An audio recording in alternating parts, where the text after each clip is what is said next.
When bad things happen to us, we like to feel sorry for ourselves and complain. But is life actually trying to teach you something? Don't forget to like this video and subscribe for more tips on how to optimize your life. Life is the best life coach. It's going to put you in positions where you're going to be uncomfortable and you're going to have to work through things to get to where you want to be. Synchronicities, big failures, accidents, big successes are all marks of where you need to go. However, today I want to highlight some ways you can know you're not aligned with your divine plan. But first, let me explain what I even mean by divine plan. In my opinion, we all have the highest version of the life we're meant to live. And when we're in alignment with what's predetermined for us and what's most likely to happen, then everything flows smoothly. We're having great experiences, we're on a high, you feel good, you meet the right people, and everything's flowing. As soon as you digress from that because of fear, because of contraction, because of beliefs you have, or things you're doing to fulfill other people's expectations, that's when bad things, in quotes, start to happen, like accidents, disease, lack of money, or losing all your money, not being able to form good relationships, because that's life's way of indicating that you're not on the right track and is trying to nudge you back to where you're meant to be by making you super uncomfortable. Number 1, my favorite way to know if you're not aligned is your feelings. Whenever you feel bad, off, uncomfortable, and not super high and elated, that means you're not really where you need to be. Because in our divine blueprint, we should be living in bliss. And of course, you're not going to be living in bliss all the time, but that's the state that you're going towards. So usually we feel a contraction in our chest, some kind of anxiety in our stomach, just a general sense of anxiousness or even depression when we're not completely aligned with what we need to be doing. So for example, when I was 14, I had really bad social anxiety, and when I would go out somewhere and there would be a lot of people, I would feel very tight and tense, and that indicated to me that I really wasn't at 100% of how I should be, because I knew that I liked people and I wanted to be able to talk to them without feeling insecure.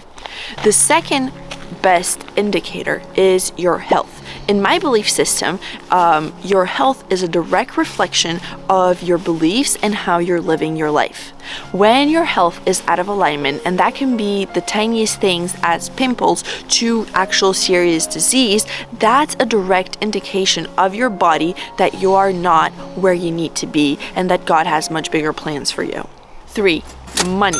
Money is a very good indicator that you are not where you need to be. So financial struggle is not what God planned for us. When you feel tight and contracted around money and abundance, that's a sure sign that you are not utilizing all the opportunities that you have and that you probably have a low sense of self-esteem. Also, side note, I'm talking about developed Western countries and the experience that I've had living in Europe and the US. Point number 4 is failure. Any endeavor has a healthy amount of failure, but when you're failing over and over again and you don't seem to be able to succeed no matter what you do, that might be a good indicator that what you're doing really isn't for you.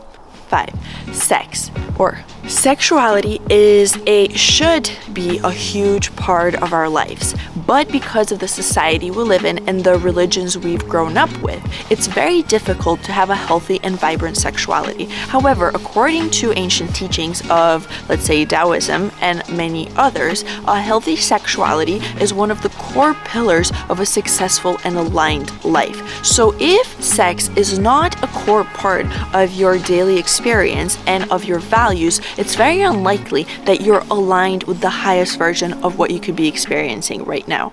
6, accidents. In my philosophy, everything happens for a reason. So every accident and everything that goes wrong is usually an indication that you're not on the right track. For example, has this ever happened to you when you're really angry and you're really in your head and then you start stubbing your toe and hanging yourself on door handles? Well, imagine that, but blow it up to a life proportion. When you keep talking to a person you know you shouldn't be talking and then you have a car accident right after. 7, you have an issue with spontaneity. When people are afraid to be with their divine plan, they're usually very controlling. And we all have that. We're afraid of unexpected things happening. But if we really want to let go and let everything that's meant for us happen, then we need to be able to relax. And one of these indicators is, are you able to dance in front of other people?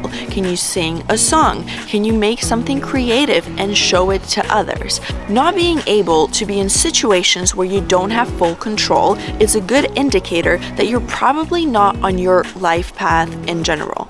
Number 8 is over obsession with others. Obviously, we live in society and we're going to be interested in other people's business. But from personal experience, I've noticed that when I'm overly interested in what people are doing and I get extra judgmental of their lives, it's when there are things that I need to fix in mine that I'm not giving enough attention to.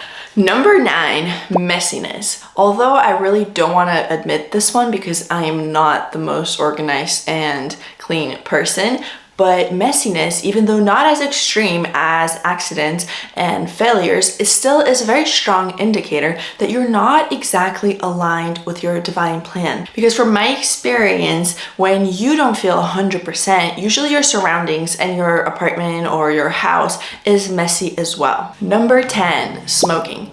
So according to a Russian spiritual teacher, smoking is an active way to suppress our potential. So when we have a lot of skills and we're not using them, we start to smoke. And on an energetic level, that compensates for our lack of action. And in a practical sense, we can see that between America and Europe.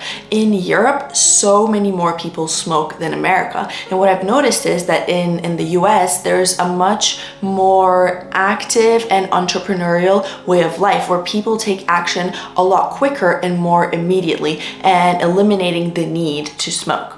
If after watching this video, you feel like you have one of these symptoms and you'd like to get more help in quickly and optimally resolving this issue and getting back on your divine plan, then fill out my contact form below and I'd love to talk with you.